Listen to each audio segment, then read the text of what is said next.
अस्सलाम वालेकुम। मैं हूं फैसल तारड़। एक तरफ पूरा पाकिस्तान हैरान परेशान है कि किस तरह से चार नामालूम ख्वाजा सरा कातलाना हमला करते हैं रऊफ हसन पर।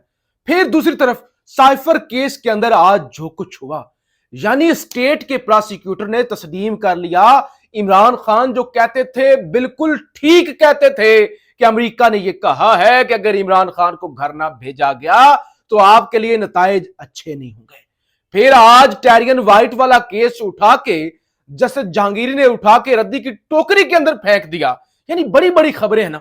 अचानक इन खबरों के दरमियान एक खबर आती है कि सदर पीटीआई चौधरी परवेज इलाही कोट लखपत जेल लाहौर से रिहा होकर अपने घर पहुंच गए। अब ये छोटी खबर है, अब ये आम खबर है, आपको समझ में आती है ये खबर? अब मैं आपको बताता हूं। खबर आई आज इस्लामाबाद लाहौर हाई कोर्ट से कि उन्होंने चौधरी परवेज इलाही की जमानत मंजूर की है। ये जो जाली भर्तियों का केस पंजाब असेंबली में उनके खिलाफ बनाया गया था। साथ ही एक और खबर आती है कि 9 मई के 20 मुकदमात के अंदर चौधरी परवेज इलाही को नामजद कर लिया गया है, जिसमें रावलपिंडी के, लाहौर के, फैसलाबाद के काफी मुकदमात, 20 मुकदमात। ये सब कुछ चल रहा है। यानी और साथ में ये भी खबरें आती हैं कि ये चौधरी परवेज इलाही को लंबे अरसे तक जेल के अंदर रखने का प्लान है। पहले भी वो लंबे अरसे से हैं, पहले भी वो 7-8 महीनों से जेल भुगत रहे हैं और अभी भी यानी उनको मजीद घसीटना है। लेकिन अचानक वो घर पहुंच जाते हैं। बताया जाता है कि उनको रिहा कर दिया गया है और रिहाई के बाद उन्हें दोबारा गिरफ्तार भी नहीं किया जाता। अब यहां से सवालात उठते हैं, क्या चौधरी परवेज इलाही ने डील कर लिया? यानी वो नामालूम जो 74 साल रऊफ हसन पर हमला कर सकते हैं, जो है वो एक उनकी, अब ऐसा नहीं हो सकता। दो चीजें, एक ये कि चौधरी परवेज इलाही को इसलिए रिहा किया गया, सीनियर सियासतदान है, एस्टैब्लिशमेंट के साथ भी इनके ताल्लुकात रहे हैं, अभी हैं या नहीं वो बात की बात है। और इमरान खान के साथ भी बात करने के लिए, बातचीत को आगे बढ़ाने के लिए ये अहम किरदार अदा कर सकती हैं। नंबर 1 तो ये। नंबर 2 कि वो इतने बीमार हैं, उनकी उम्र भी ज्यादा है, तो इसलिए भी ये खतरा है कि वो कहीं ज्यादा ही उनकी हालत खराब ना हो जाए। पहले भी जो खबर आई थी कि वो जेल के अंदर गिरे हैं और उनको जितने ज्यादा जख्म आए थे और जो इस्लामाबाद हाई कोर्ट ने हुक्म दे दिया था कि उनको हाउस अरेस्ट किया जाए और इस्लामाबाद हाई कोर्ट को बिन बताए उनको कोट लखपत जेल मुंतकिल कर दिया गया। तो क्या कोई इस्लामाबाद हाई कोर्ट आजकल जिस तरह से सीधी हुई है कि वो इस पर कोई जो है वो कार्रवाई ना कर दे? नंबर 2। लेकिन ये दोनों चीजों को अपनी साइड पर रख दे। बीमारी का एहसास अगर पहले किसी को नहीं था तो अब भी नहीं हो सकता। अदालतों से पहले भी कोई एस्टैब्लिशमेंट डरती थी, अब भी नहीं डरती होगी। अचानक उनका घर पहुंच जाना सवालात उठाता है। लेकिन जब ये सवालात उठते हैं कि उनको गिरफ्तार भी नहीं किया गया, वो घर भी चले गए हैं, उनकी कोई डील भी नहीं हुई, तो ये चीज भी एक अपने अंदर एक बड़ी चीज है कि आप ये कैसे मान सकते हैं कि डील भी नहीं हुई। और फिर एक और सवाल उठता है, जब आप कहते हैं कि डील के तहत वो घर आए हैं, तो फिर एक और सवाल ये उठता है कि इस तरह की डील्स की ऑफर तो उन्हें 8 महीने पहले से हो रही थी, 1 साल पहले से हो रही थी। उनके अपने रिश्तेदार, वही जो उनको हरवाने में आप आगे आगे थे, वो जो है कह रहे थे कि आ जाओ हमसे हाथ मिला लो, खानदान को जोड़ते हैं, काफ लीग को मिलकर चलाते हैं। चौधरी परवेज इलाही ने रिफ्यूज किया। फिर एक जब डील का तासुर आता है, बाजार तो सवालात उठते हैं कि वो डील करके घर आए हैं। फिर समझ ये नहीं आती कि डील के लिए चौधरी परवेज इलाही के पास बचा क्या हुआ है। चौधरी परवेज इलाही पहले जीते, हरवा दिया गया। दूसरी बार वो जीते, उनको वो मूसा इलाही से हरवा दिया गया। जो 4000 वोट ना ले सके उसको 40,000 की लीड से जितवा दिया गया। चौधरी परवेज इलाही की एहलिया के साथ क्या हुआ? मोनस इलाही अभी भी पाकिस्तान नहीं आ सकते, तो चौधरी परवेज इलाही को इस डील से मिल क्या सकता है? सियासी कैरियर तबाह हो जाएगा अगर वो इस तरह कोई डील करते, इतनी बड़ी कुर्बानी दे लेने के बावजूद।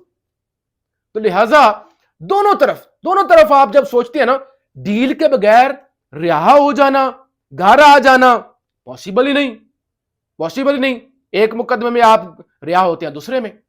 या सेकंड फिर चीज ये है कि एस्टैब्लिशमेंट को ये जो पता लग गया है, इमरान खान जीता हुआ है, इमरान खान कंट्रोल नहीं हो रहा, ये नलायकों से हो कुछ नहीं रहा, स्टैब्लिशमेंट ने हुकूमत बनवा के दे दी, वो उल्टा स्टैब्लिशमेंट पर बोझ बने हुए हैं। उधर से इस्लामाबाद की सीटों से लेकर सारी सीटें आहिस्ता आहिस्ता खुलती जा रही हैं, अदलिया कंट्रोल में नहीं हो रही, तो शायद एस्टैब्लिशमेंट वो जो एक सीज फायर होता है ना, सीज फायर करने के लिए पीछे हट रही है। और या पीछे या कह रही है, या कह रही कि जब मामला सीज फायर की तरफ जा रहे हैं, तो ये भी एक सवाल उठता है। लिहाजा ये तो आने वाले वक्त के साथ फिर जो है वो सारी गिरें खुलेगी। लेकिन चौधरी परवेज इलाही का अचानक कोट लखपत जेल से, अगरचे उन्होंने सजा कम नहीं भुगती, अगरचे इस उम्र के अंदर, इस बुढ़ापे के अंदर जिन्होंने सजा भुगत ली है, जो उनके साथ हुआ है, जितना उन्होंने बर्दाश्त किया कोई भी ना करता। जुम्मा जुम्मा 4 दिन हुए उन्हें पीटीआई के अंदर आए हुए, और पुराने पुराने जो बड़े इनकलाबी बनते थे वो छोड़ के चले गए। परवेज इलाही ने जेल भुगती, मर्दों की तरह भुगती, दर्जनों दफा उन्हें जमानतों के बाद दोबारा गिरफ्तार किया गया, अब नहीं किया गया। तो बहरहाल सवालात उठते हैं और सवालात उठेंगे। आने वाले दिनों में इस हवाले से पता चलेगा कि आखिर क्या कहानी, या क्या एस्टैब्लिशमेंट सरेंडर की तरफ जा रही है, या परवेज इलाही साहब सरेंडर की तरफ गए हैं, या वाकई परवेज इलाही साहब ने इतनी चट्टान के साथ, जुर्रत के साथ इन सारी मुश्किलात का मुकाबला किया है। तो सबको पता चल गया था कि इस बूढ़े बुजुर्ग को अब घसीटने का फायदा नहीं है। लेकिन अब देखता यह है कि अगर परवेज इलाही को छोड़ा गया है तो क्या डॉक्टर यास्मीन राशिद को छोड़ा जाता है, मियां महमूद रशीद को छोड़ा जाता है, चौधरी जो है इजाज चौधरी को छोड़ा जाता है, क्योंकि वो भी बुजुर्ग हैं। तो इस हवाले से बड़ा अहम होगा। फिर रऊफ हसन साहब को देखें, जो वो ख्वाजा सराव खुसरो ने उन पर हमला किया है। पहले नंबर पर मुझे यह नहीं समझ आती है, शदीद गर्मी का मौसम हो, टीवी चैनल खप गए हो खबरें चला चला के, हीट वेव 52 डिग्री तक टेंपरेचर जा रहे हो, लोग गर्मी से मर रहे हो, आग उगल रहे हो, आग हर तरफ से आग हो। खुसरो ने इतनी मोटी चादरें ऊपर ली, और एक खुसरे ने कंबल ऊपर लिया हुआ था, कंबल। और अगर कोई खुसरों से हमला करवा रहा है या खुसरों के रूप में आ रहा है तो कितनी कमजोरी है। वैसे ये आपस की बात है कि अगर नौबत ये आ गई है कि खुसरों के रूप में आके हमला करना, खुसरा बन के, ना मालूम खुसरे, तो ये कितनी बड़ी कमजोरी है। अल्लाह ऐसे खुसरों से बचाए, हमारी औकात तो ये भी नहीं हम इन खुसरों को अफोर्ड कर लें, लेकिन यह है कि अल्लाह बचाए इनसे, लेकिन खुसरों से मरवाना। अच्छा, फिर एक और चीज, एक और वीडियो आई जिससे पता यह चला कि ये जनाब खुसरे जो है ना, कल भी पीछे पीछे थे, ख्वाजा सरा कह लेते हैं, क्योंकि ये ख्वाजा सरा भी नहीं थे, इन्होंने तो ख्वाजा सराओं का रूप धारा हुआ था। कोई ख्वाजा सराओं की यहाँ पे जो है ना वो उनकी बेइज्जती या इंसल्ट नहीं मैं कर रहा, ख्वाजा सराओं का इन्होंने रूप धारा हुआ था, उस रूप के अंदर थे, ख्वाजा सरा थे नहीं। वरना ख्वाजा सराओं कौन से ख्वाजा सरा है जो जून के महीने के अंदर जब जो है वो डायरेक्ट रातों को भी सूरज, ऐसे रात को भी गर्मी पड़ रही हो कि जब रात को सूरज निकलता है, ओवर टाइम लगाता है, ऐसे में कंबल लिए, मोटी चादरें ली हुई। तो वो बताया गया है कि कल एक न्यूज के दफ्तर के बाहर जब वहां पे वो प्रोग्राम की रिकॉर्डिंग के लिए रऊफ हसन गए थे, तो कल यहां पे 3 खुसरे पहुंचे, कल के दिन, यस्टरडे 3 खुसरे। और रऊफ हसन के साथ और भी लोग थे टीवी चैनल के, तो बस वो खुसरे थोड़े से पीछे हटे, उनके साइड पे होने का इंतजार किया। इतने में रऊफ हसन साहब गाड़ी में बैठ गए, खुसरों ने आए, उन्होंने गालियां शालियां दी और दरवाजे शीशा तोड़ने की कोशिश की रऊफ हसन की गाड़ी की। और इतने में रऊफ हसन, क्योंकि अपनी खुद ही गाड़ी चलाते हैं, वो गाड़ी निकाल के चले गए।